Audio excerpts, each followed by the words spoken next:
Welcome back. Here's where you left off. Spoilers ahead for chapters 17 through 31 of Final Orbit by Chris Hatfield. So we had a lot happen in these chapters, Leonard. A bunch of people died, bombings, assassination attempts. I mean, I can't believe it all happened in a few chapters. I mean, he really packed it in here. Was there any one of the multiple events that occurred that stood out for you more than the others? Well, to be honest with you, I thought we were almost at the end of the book. It really felt that way. It felt like it? that, right? But it's a great. If I kind of understand why all this happened at the pretty close in the beginning of the book, because it gives this slap in the reader's face. Is like, slap. Here's all the information. This is what's actually happening. You have like 3 storylines that potentially can go sideways really fast, or I can like distract the reader in a way that like, okay, this is happening here, but this is actually happening right there now. So what's actually happening now? So I like this kind of style writing because it makes the reader sort of like, oh, this is going to be fun. Oh, what's actually happening now? I'm just hoping that when they intersect back together again at the end of the book will be a very nice surprise. That's what I'm hoping for. Right, and I love the bombing part. I love the just say there's so many things happening that's just like it just confused the crap out of people, especially me, and I liked it. But do you like that kind of feel, or is it too much for the first 10 chapters, or no, not even first 10, the first 20 chapters? I wouldn't say it was too much. I think the thing that got me was, if you look at it from the timeline in the book, everything's happening within like 15 minutes of each other. The crew dies, the assassination, the bomb, everything is like coordinated within like 15 minutes. And it creates a lot of like, and there's a lot of, the oxygen tank had to fail. Security had to fail to let her in. Then, they had to fail to let the bomb into the facility. And then, there was a lot of just, I won't say suspend your imagination, but a lot of like, really, did that have to happen like at that exact moment? Because the groups don't seem to be connected together, right? There was the failure in space. There was we know now, by the way, that the Chinese were part of getting the bomb materials or the blasting caps for the bomb, and that's what Kaz saw at the restaurant, right? And then for some reason, these criminals are so bad that they use the exact same car that they've been driving around in. So that was kind of interesting. Back then, cars are expensive. You don't want to buy multiple cars. So, yeah, no. But I agree with you. It's the accident in space, the assassination, the bombing. It was just a lot of things to consider because let's look at the space. It was a potential malfunction, and the one in the and the one inside mission control. It was a lady walked in, perfectly dressed, and decided to start shooting. Right, shoot for it. Yeah, and next thing you know, there's a bomb that's discovered by Kaz. I'm like, well, there's a good chance that bombing itself is just a red herring. Right, it could be all this things that's actually happening. It could be orchestrated by an entity that potentially right now could be China, right? Based on what we're seeing so far, it could be something else, right? It could be a lot of things because right now, how it looks is we speculated that those 3 incidents. And the only 3 incidents that's only linking to them, the only thing that's being linked right now is China from the bombing, right? But we don't know who actually, right now, there's really nothing linking the assassination and the space station thing to China yet, right? So it's just... I mean, the tank on the ship, I mean, if we take each individual thing by itself, right? So Kaz sees these guys. He gets suspicious. He goes on his little stakeout with his buddy to eat the burger, which we laughed about last time and all that, which is kind of funny. Then he recognizes the car and goes, that's probably not right. And then realizes that the truck is the bomb. Okay, I'm with you, Kaz. All right, you've been doing your homework. You're flying over, doing surveillance with your plane. I'm with you. Okay, Kaz figures that out.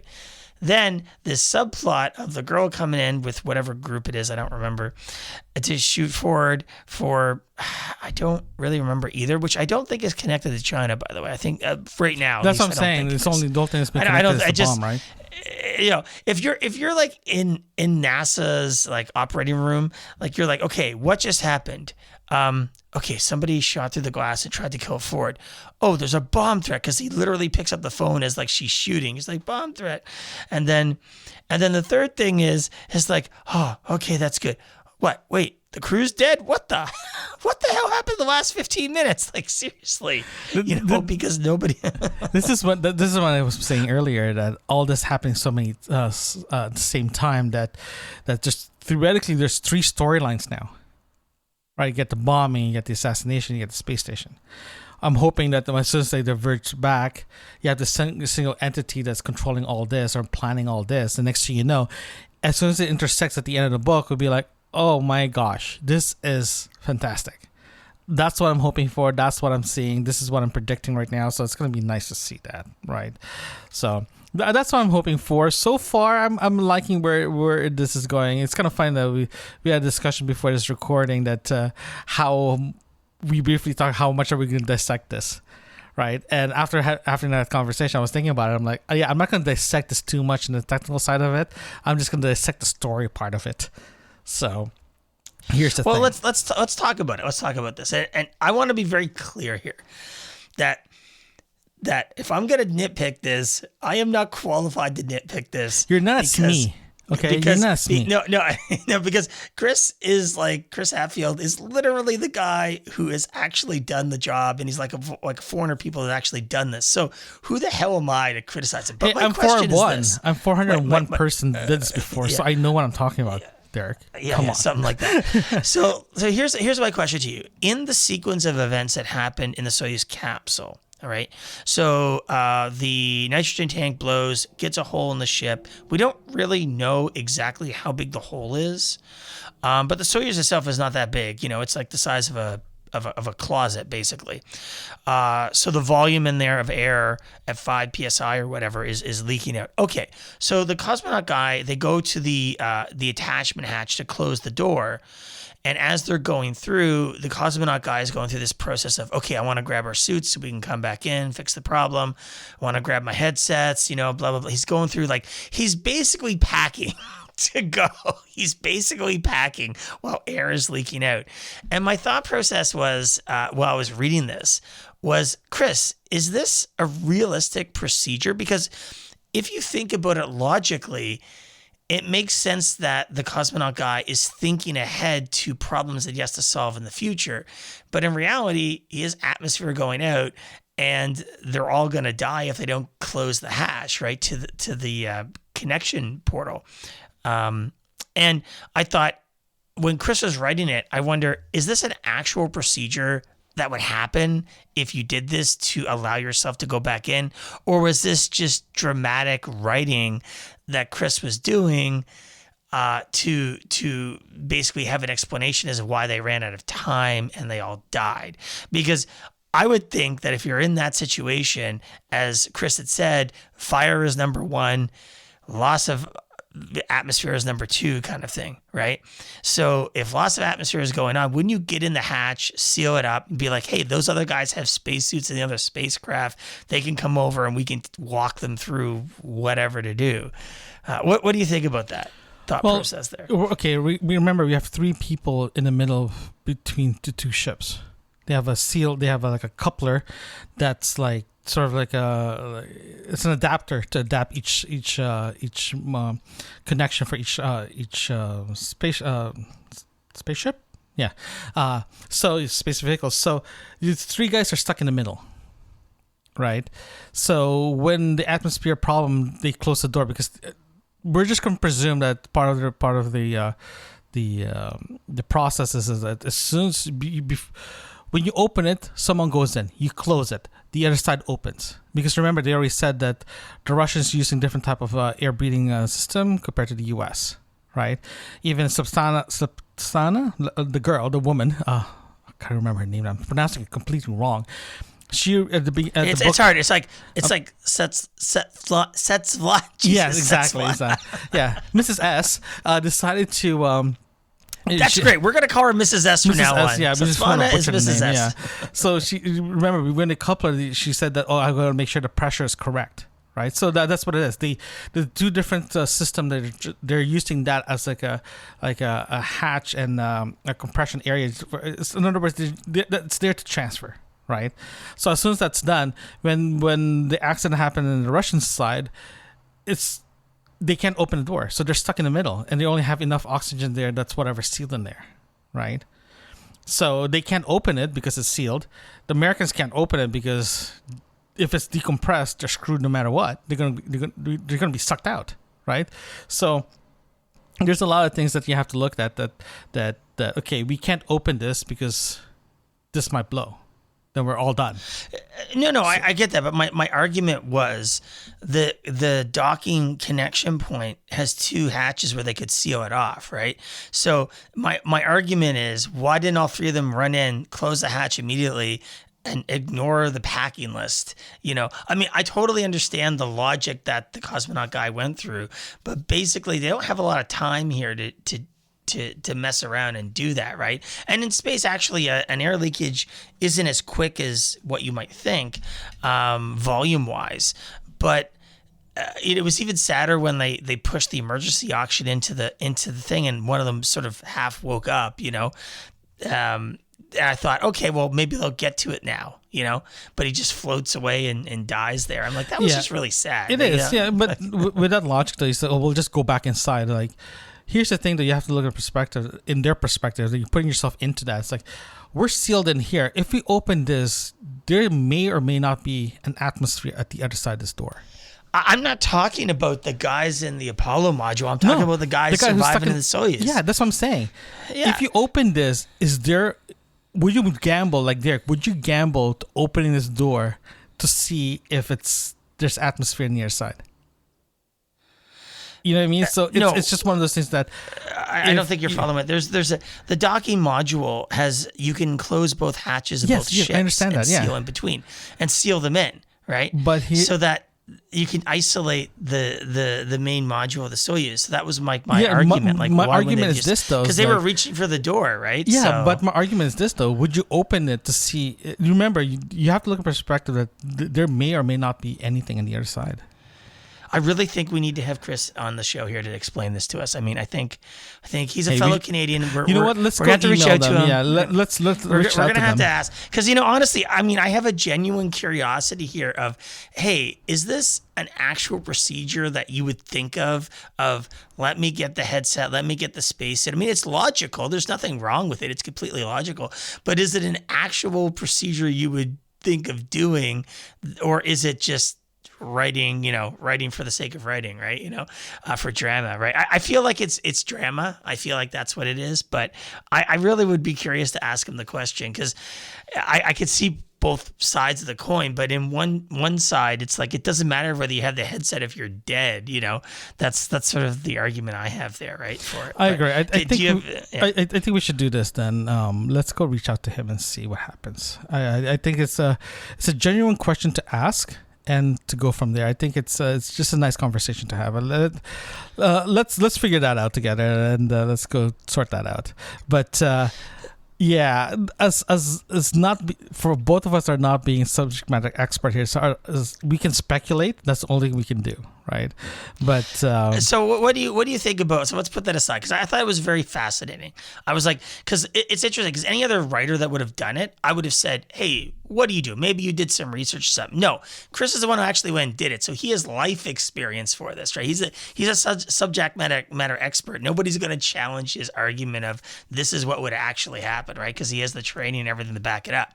So I think that's very unique. And I would love to hear that perspective. But at the same time, too, that remember, he is a writer as well. There's a lot of creative. Well, that's what I want to ask about. Like, was it just writing, or was it actual, like, based on a procedure that you would actually go and gather these things before you seal the hatch or whatever, So I'm just curious about it. So where do you think it's going to go from here? Because we had so much happen in these chapters, man. Where is he going to go now? Well, here's the thing. There's two other incidents that we have to talk about. The other one is the assassination part. Let's talk about the assassination part before we actually figure out what's going to be next. Because this is the one thing that I'm kind of curious about too. I'm not sure if you caught it or you have any comments on this. Because when she walked into NASA, and she dressed the part. Right, that's what it says in the book. She was dressing the part, make sure she flirts properly and all that stuff. Here, the thing that I don't understand, or I'm not sure if Secret Service has like hearing aid or special super hearing or something. When she cocked that gun inside her purse, the Secret Service heard it. If you ever go to a room where people are talking, you can't hear anything that well. Is the Secret Service person, is she sitting beside the person that actually has the gun? So I kind of questioned that a bit because I'm like, how did you hear that? An average person, 99% of the people out there will not hear it. Point. I mean, the only thing I can think of is that it was quiet in the room because everybody was listening to what was happening in the control room, which is sort of like, whenever you go to a movie, you're usually quiet. Well, most people are quiet. And so I think that might have been it. Because if you think about it, I mean, I'm just thinking from the perspective of the agent, like they probably have somebody at the door. I think there was two of them in the room. There's only two of them in the room. And one of them was closer to her, who was the one who was going to take the bullet, right? But if for example you're quiet and you're trained to like watch people, and if people's attention are on the NASA thing, what's going on in the control room, and then a woman reaches into her purse, and they're like, that's an odd act while if she's just continually looking straight ahead, like she's not going through her purse looking for something, she's just reaching in, and then just hear me out, and then that's an unusual act. Then you hear something within that, because the room is relatively quiet, go click a cocking gun. That's a pretty unique sound, right?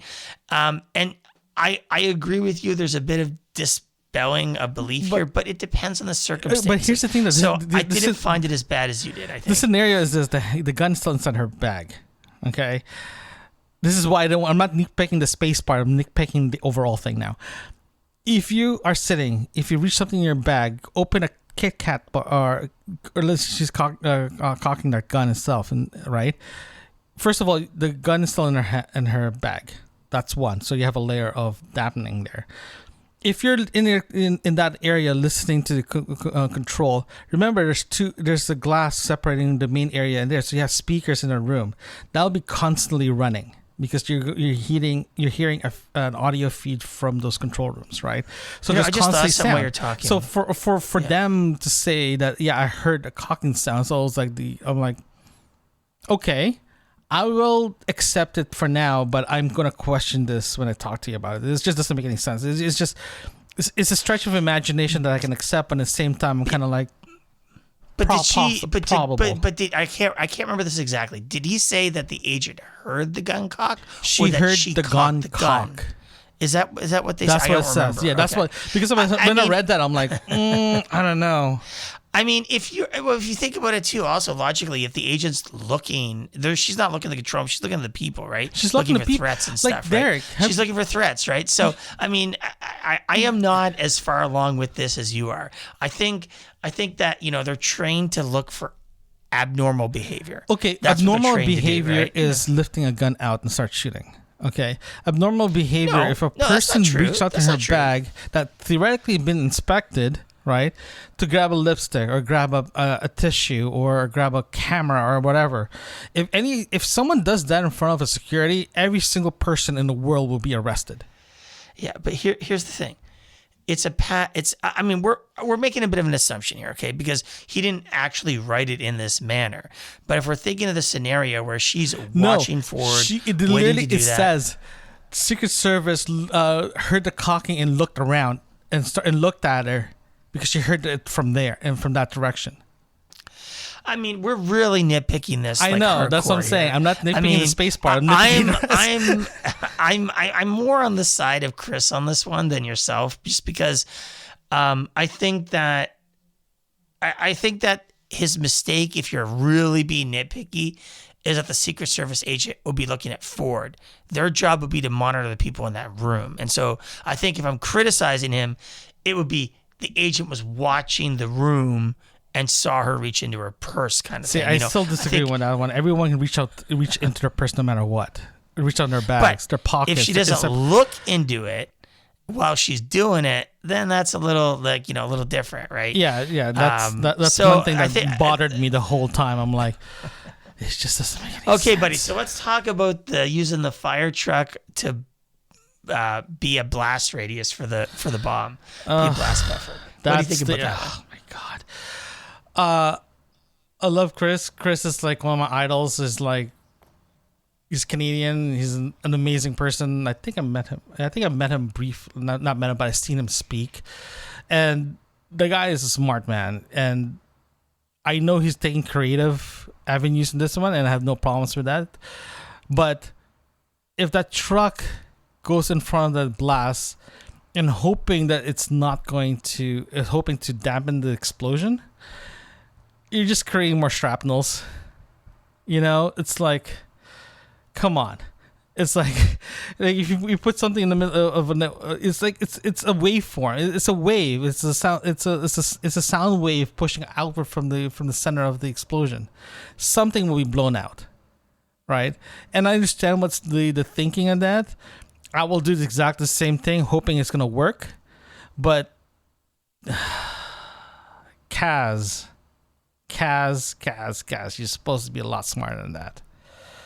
What's the man gonna do? He's not gonna ram the truck with the fire truck. I mean, I'm not with you on this, buddy. You and I are not on the same page. Okay, so why do you agree with that scenario? Put yourself in that area, in that timeline. Do you agree with that?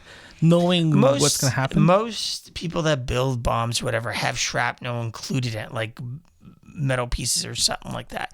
The purpose of using the truck, and I don't think he specifically specified this, that it was towards the buildings, towards the people, but to use the fire truck as heavy as it is, as a way to dampen the shockwave, but also, take the brunt of whatever shrapnel was coming out of the truck, does work. Yes. Does it create possible more shrapnel? Yeah, but it's also going to block a chunk of it as well. So I tend to agree with his argument of it. Physics, in regards to the expansion of the physics of an explosion, anything within the way of the shockwave will compress that shockwave, so it will take the brunt of it. It doesn't mean it's going to stop it, obviously, but so I'm not going to criticize him on this one, buddy. I am not with you. I gotta find that video from Mythbusters and send it over to you. They did experiment something similar to this. Okay, so, you know what? I'll see if I can find it. You do that, and we'll see.